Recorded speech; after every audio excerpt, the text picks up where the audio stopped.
Welcome back to my channel Surita and co life. Friends, ಇವತ್ತು ನಾನು ಬೇಳೆ ಒಬ್ಬಟ್ಟು ಹೇಗೆ ಮಾಡೋದು ಅಂತ ತೋರಿಸ್ತಾ ಇದ್ದೀನಿ. ಎಲ್ಲರಿಗೂ ಅದಕ್ಕಿಂತ ಮುಂಚೆ ಎಲ್ರಿಗೂ ಯುಗಾದಿ ಹಬ್ಬದ ಹಾರ್ದಿಕ ಶುಭಾಶಯಗಳು. ಯುಗಾದಿ ಹಬ್ಬ ಅಂತಂದ್ರೆ ಒಬ್ಬಟ್ಟಿಲ್ಲ ಅಂದರೆ ಹಬ್ಬಕ್ಕೆ ಕಳೆನೇ ಇರೋದಿಲ್ಲ. ಸೊ ಹಾಗಾಗಿ ನಾನು ಇವತ್ತು ಕಡಲೆಬೇಳೆ ಒಬ್ಬಟ್ಟನ್ನು ಹೇಗೆ ಮಾಡೋದು ಅಂತ ತೋರಿಸ್ತಾ ಇದ್ದೀನಿ. ಸೊ ನಾನು ಇಲ್ಲಿ ಕಡಲೆಬೇಳೆನ ತೊಗೊಂಡಿದ್ದೀನಿ. ಈ ಕಪ್ಪಿಂದ 2 ಕಪ್ಪನ್ನು ನಾನು ಬೇಳೆನ ತೊಗೊಂಡಿದ್ದೀನಿ. ಈ ಬೇಳೆನ ಇವಾಗ ಚೆನ್ನಾಗಿ ವಾಶ್ ಮಾಡಿ ತೊಗೊಬೇಕು. ಇದನ್ನು ನಾನು ಇವಾಗ ವಾಶ್ ಮಾಡ್ಕೊಂಡು ಬಂದಾಯಿತು. ಸೊ ಇದಕ್ಕೆ ಇವಾಗ ನೀರು ಹಾಕೋಬೇಕು.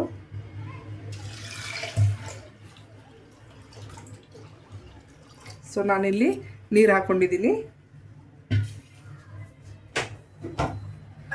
ಇವಾಗ ಇದನ್ನು ಮುಚ್ಚಳ ಮುಚ್ಚಿ 2ರಿಂದ 3 ವಿಸಿಲು ಕುಕ್ಕರ್ ಸಿಟಿ ಹೊಡಿಸ್ಬೇಕು. ಈಗ 2 ಕಪ್ ಬೇಳೆನ ನಾನು ಬೇಯಿಸೋದಕ್ಕೆ ಇಟ್ಕೊಂಡಿದ್ದೀನಿ. ಸೊ ಅದಕ್ಕೆ ಎಷ್ಟು ಬೇಕೋ ಅಷ್ಟು ಬೆಲ್ಲನ ನಾನು ಪುಡಿ ಮಾಡಿ ಇಟ್ಕೊಂಡಿದ್ದೀನಿ. ನಾನಿಲ್ಲಿ ಇದರಿಂದ 1 ಕಪ್ ಬೆಲ್ಲ ಬೇಕು ಅಂತ ಈ ಥರ ಪುಡಿ ಮಾಡಿ ಇಟ್ಕೊಂಡಿದ್ದೀನಿ. ಸೊ ನೆಕ್ಸ್ಟು ನಾವು ಕನಕ ಹೇಗೆ ರೆಡಿ ಮಾಡ್ಕೊಳ್ಳೋದು ಅಂತ ತೋರಿಸ್ತಾ ಇದ್ದೀನಿ. ಫಸ್ಟು ಇದಕ್ಕೆ ಸ್ವಲ್ಪ ಸಾಲ್ಟು, ಚಿಟಿಕೆ ಅರಿಶಿನ ಅಷ್ಟೇ, ಜಾಸ್ತಿ ಬೇಡ. ಸೊ ನೆಕ್ಸ್ಟು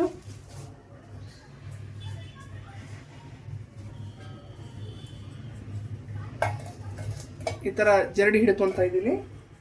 ಈ ಒಂದು ಕಪ್ಪಿಂದ ನಾನು ಮೈದಾ ಹಿಟ್ಟನ್ನು ತಗೊತಾ ಇದ್ದೀನಿ. ಇದನ್ನು ಜರಡಿ ಹಿಡ್ಕೋಬೇಕು. ಏನಾದರೂ ಹುಳ ಇದ್ದರೆ ಮಾಡಿದರೆ ಎಲ್ಲ ಹತ್ತಿ ಬಂದುಬಿಡುತ್ತೆ.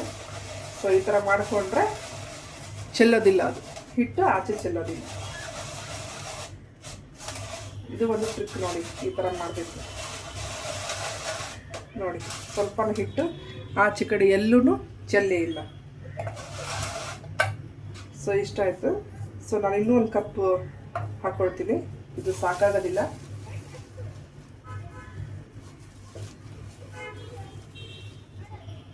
ಇನ್ನೊಂದು ಕಪ್ ಮೈದಾ ಹಿಟ್ಟನ್ನು ತಗೊತಾ ಇದ್ದೀನಿ.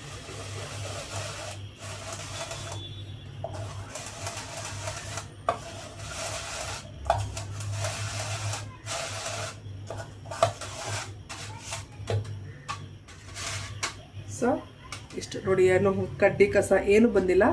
ಇಷ್ಟು ಸಾಕು ನಮಗೆ. ಈಗ ಇದನ್ನು ನೀರು ಹಾಕಿ ಹಿಟ್ಟನ್ನು ಕಲಿಸ್ಕೋಬೇಕು.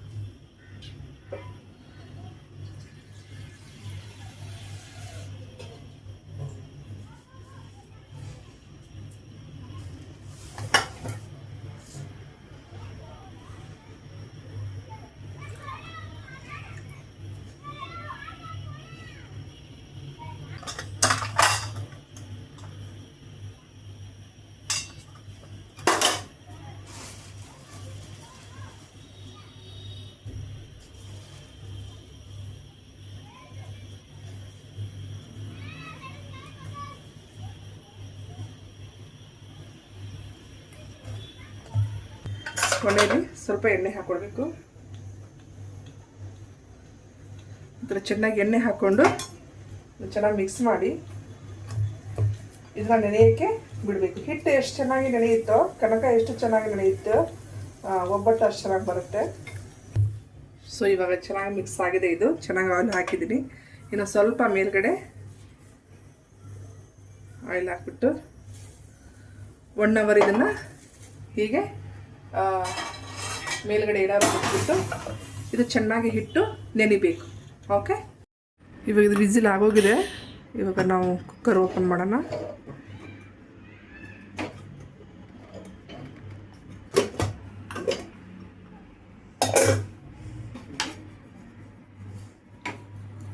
ನೋಡಿ, ಬೇಳೆ ಎಲ್ಲ ಚೆನ್ನಾಗಿ ಬೆಂದಿದೆ. ಸೊ ಈ ಥರ ಹೆಚ್ಚಿಗೆ ಬಿಟ್ಟರೆ ಈ ಥರ ಆಗಬೇಕು, ಪುಡಿ ಆಗಬೇಕು ಬೇಳೆ. ಸೊ ಈಗ ಈ ನೀರನ್ನೆಲ್ಲ ಬಸ್ಕೊಂಡ್ಬಿಡೋಣ. ಓಕೆ, ಸೊ ನಾನು ಈ ಥರ ಒಂದು ಪಾತ್ರೆ ಇಟ್ಕೊಂಡು ಇದಕ್ಕೆ ಒಂದು ಜಾರ್ ಇಟ್ಕೊಂಡಿದ್ದೀನಿ, ನೀರು ಜಾಮಿಸೋದು. ಸೊ ಬೇಳೆನೆಲ್ಲ ನೀರು ಬಸ್ಕೊಂಡ್ಬಿಡ್ತೀನಿ. ನೀರೆಲ್ಲ ಬಸ್ಕೊಂಡ್ಬಿಟ್ಟಿದೆ. ಸೊ ಇವಾಗ ಈ ಬೇಳೆನ ಇದಕ್ಕೆ ಹಾಕೋಣ.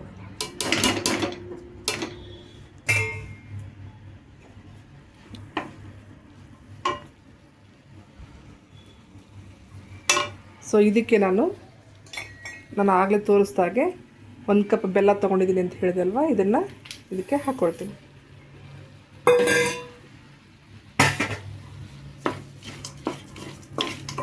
ಸೊ ಚೆನ್ನಾಗಿ ಮಿಕ್ಸ್ ಮಾಡಿ ಇದನ್ನು ಬೇಯೋದಕ್ಕೆ ಬಿಡಬೇಕು.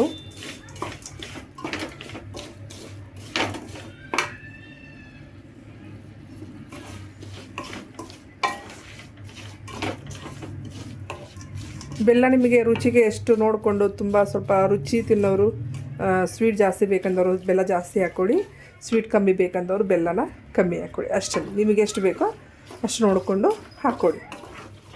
ನಮ್ಮನೇಲಿ ಅಷ್ಟು ಅತಿ ಸ್ವೀಟ್ ಯಾರೂ ತಿನ್ನಲ್ಲ ಸ್ವೀಟು. ಸೊ ನಾನು ಮೀಡಿಯಮ್ ಆಗಿ ಹಾಕ್ಕೊತಾ ಇದ್ದೀನಿ. ಸೊ ಇದು ಚೆನ್ನಾಗಿ ಬೆಲ್ಲ ಎಲ್ಲ ಕರಗಿ ಇದು ಕುದಿಬೇಕು, ಬೇಳೆ ಕುದಿಬೇಕು.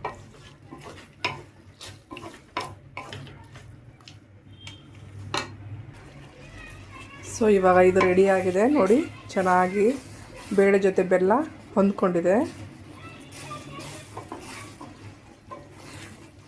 ಸೊ ಇವಾಗ ಇದನ್ನು ನಾನು ಆಫ್ ಮಾಡ್ಕೊಳ್ತೀನಿ. ಕೆಲವೊಬ್ರು ಇದಕ್ಕೆ ಹಸಿ ಕಾಯಿ ತುರಿನ ಹಾಕ್ಕೊಂಡು ಒಬ್ಬಟ್ಟನ್ನು ಮಾಡ್ಕೊಳ್ತಾರೆ. ಬಟ್ ನಾನು ಯಾವುದೇ ಕಾಯಿ ತುರಿ ಅದು ಇದು ಏನು ಆ್ಯಡ್ ಮಾಡ್ಕೊತಾ ಇಲ್ಲ. ಪ್ಯೂರ್ ಬರೀ ಬೇಳೆ ಬೆಲ್ಲ ಹಾಕ್ಕೊಂಡು ಒಬ್ಬಟ್ಟು ಹೇಗೆ ಮಾಡೋದು ಅಂತ ನಾನು ಇಲ್ಲಿ ತೋರಿಸ್ತಾ ಇರೋದು. ಸೊ ಇವಾಗ ಚೆನ್ನಾಗಿದು ಬೆಂದಿದೆ. ಇವಾಗ ನಾನು ಸ್ಟವ್ನ ಆಫ್ ಮಾಡ್ಕೊಳ್ತೀನಿ. ಕೊನೆಯಲ್ಲಿ ಈಗ ಇದಕ್ಕೆ ನಾನು ಏಲಕ್ಕಿ ಪೌಡರನ್ನು ಹಾಕ್ಕೊತಾ ಇದ್ದೀನಿ. ಹಾಕ್ಕೊಂಡು ಚೆನ್ನಾಗಿ ಮಿಕ್ಸ್ ಮಾಡಿಬಿಟ್ಟು, ಒಳ್ಳೆ ಘಮ ಕೊಡುತ್ತೆ ಇದು ಏಲಕ್ಕಿ ಪೌಡರು ಒಬ್ಬಟ್ಟಿಗೆ. ಹಾಗಾಗಿ ನಾನು ಏಲಕ್ಕಿ ಪೌಡರನ್ನು ಆ್ಯಡ್ ಮಾಡ್ಕೊತಾ ಇದ್ದೀನಿ. ಸೊ ಇದು ಚೆನ್ನಾಗಿ ಆರಬೇಕು. ಆರಿದ ಮೇಲೆ ಇದನ್ನು ರುಬ್ಕೋಬೇಕು. ಸೊ ಇದನ್ನು ಆರಕ್ಕೆ ಬಿಡೋಣ. ಈಗ ಹೂರಣ ಫುಲ್ಲು ಆರೋಗಿದೆ. ಸೊ ನಾನು ಈ ಥರ ಒಂದು ಕಡಾಯಿ ಇಟ್ಕೊಂಡಿದ್ದೀನಿ. ಅದರ ಮೇಲೆ ಇದು ಜಾಲ್ರಿ ಥರ ಇರುತ್ತಲ್ವ ಜಾನ್ಸೋದು, ಅದನ್ನು ಇಟ್ಕೊಂಡಿದ್ದೀನಿ. ಕೆಲವರು ಮಿಕ್ಸಿಗೆ ಹಾಕಿ ಹೂರಣನ ರುಬ್ಕೊಳ್ತಾರೆ. ಬಟ್ ನಾನು ಇದರಲ್ಲಿ ಹಾಕಿಬಿಟ್ಟು ಈ ಥರ ಅರೆದ್ಬಿಡ್ತೀನಿ ಒಂದು ಬಟ್ಲಿಂದ. ಸೊ ಅದು ಚೆನ್ನಾಗಿ ಪೇಸ್ಟಾಗಿ ಬರುತ್ತೆ ಹೂರಣ. ಈ ಥರ ಹಾಕ್ಕೊಳ್ಳೋದು, ಈ ಥರ ಹಾಕ್ಕೊಂಡ್ಬಿಟ್ಟು ಈ ಥರ ಅರೆದ್ರೆ ಈ ಥರ ಅರಿಬೇಕು, ಚೆನ್ನಾಗಿ ಈ ಥರ ಅರಿಬೇಕು. ಅರೆದ್ರೆ ಅದು ಚೆನ್ನಾಗಿ ಪೇಸ್ಟ್ ಕೆಳಬಿಟ್ಟು ನೀವು ತೋರಿಸ್ತೀನಿ ಒಂದೇ ನಿಮಿಷ. ಈ ಥರ ಅರಿತಾ ಇರಬೇಕು.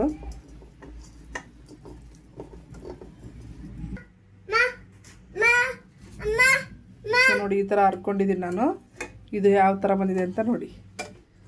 ನೋಡಿ ಈ ಥರ ಪೇಸ್ಟ್ ಆಗಿದೆ. ಎಷ್ಟು ಸಾಫ್ಟ್ ಆಗಿರೋ ನಾವು ಒಬ್ಬಟ್ಟನ್ನು ಕೂಡ ಇದರಿಂದ ಮಾಡ್ಬೋದು. ಈ ಥರ ಬಂದಿದೆ, ತುಂಬ ಚೆನ್ನಾಗಿ ಬರುತ್ತೆ ಇದರಿಂದ. ಈ ಥರ ಹೂರಣನ ನಾನು ಈ ಹೂರಣನ ರುಬ್ಕೊಂಡ್ಬಿಡ್ತೀನಿ ಇವಾಗ. ಸೊ ನಾನು ಇದನ್ನೆಲ್ಲನೂ ಹೂರಣ ಇವಾಗ ರೆಡಿ ಮಾಡಿ ಇಟ್ಕೊಂಡಿದ್ದೀನಿ. ಇದು ನೈಸ್ ಪೇಸ್ಟ್ ಆಗಿದೆ. ಇವಾಗ ಇಲ್ಲಿ ಕನಕನೂ ಚೆನ್ನಾಗಿ ನೆಂದಿದೆ. ಸೊ ಇವಾಗ ಇದನ್ನು ಒಂದೊಂದು ಉಂಡೆ ತೊಗೊಳ್ಬೇಕು. ಈ ಥರ ಕೈಗೆ ಚೆನ್ನಾಗಿ ಎಣ್ಣೆ ಹಚ್ಕೊಂಡು ಉಂಡೆ ತಗೊಂಡು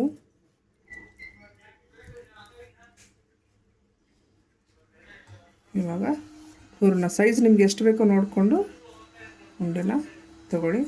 ನಾನು ಒಂದಿಷ್ಟು ತೊಗೊತಾ ಇದ್ದೀನಿ. ಸೊ ಇದನ್ನು ಈ ಥರ ಇಟ್ಬಿಟ್ಟು ಹೀಗೆ ಮಾಡ್ಕೊಳ್ಳೋದಷ್ಟೆ.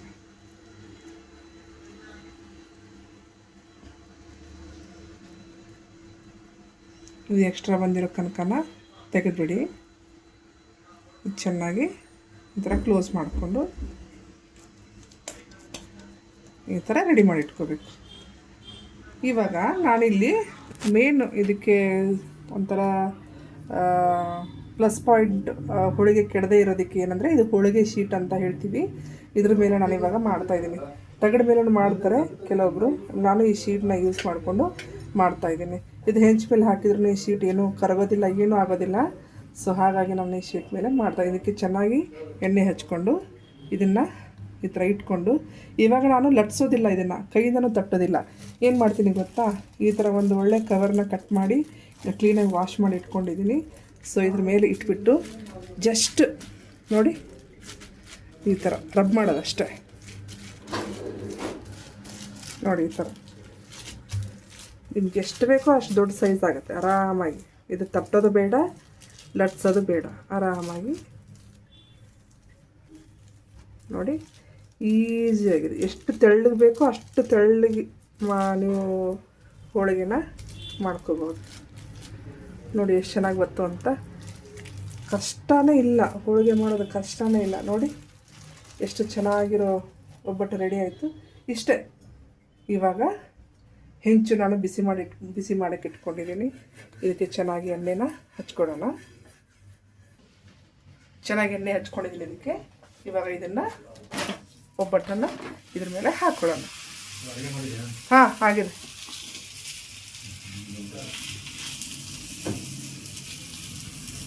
ಸೊ ನೋಡಿ ಈ ಥರ ಆರಾಮಾಗಿ ಶೀಟು ಬಿಟ್ಕೊಂಡು ಬನ್ನಿ. ಶೀಟ್ ಏನೂ ಆಗೋದಿಲ್ಲ, ಇದು ಏನೂ ಆಗೋದಿಲ್ಲ. ನೋಡಿ ಈ ಥರ ಇದಕ್ಕೆ ಚೆನ್ನಾಗಿ ಎಣ್ಣೆನ ಹಚ್ಕೊಳ್ಳೋದು.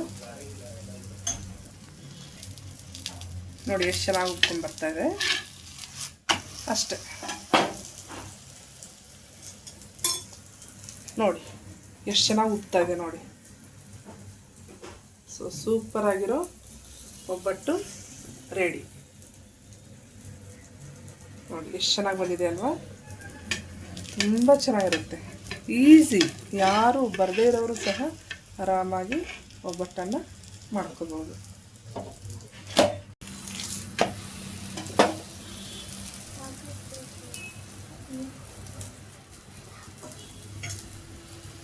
ನೋಡಿ ಎಷ್ಟು ಚೆನ್ನಾಗಿ ಬರ್ತಾ ಇದೆ.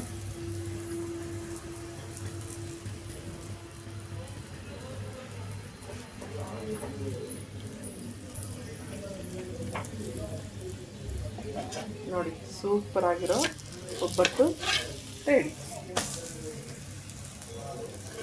ಯಾರು ಬೇಕಾದರೂ ಈಸಿಯಾಗಿ ಮಾಡ್ಕೋಬೋದು ಅಷ್ಟೆ.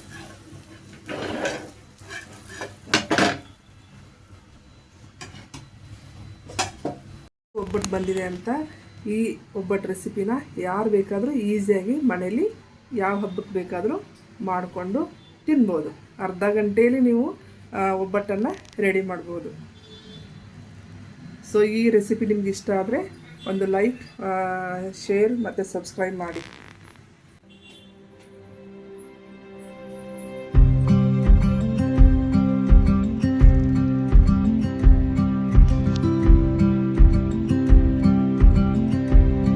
Thanks for watching.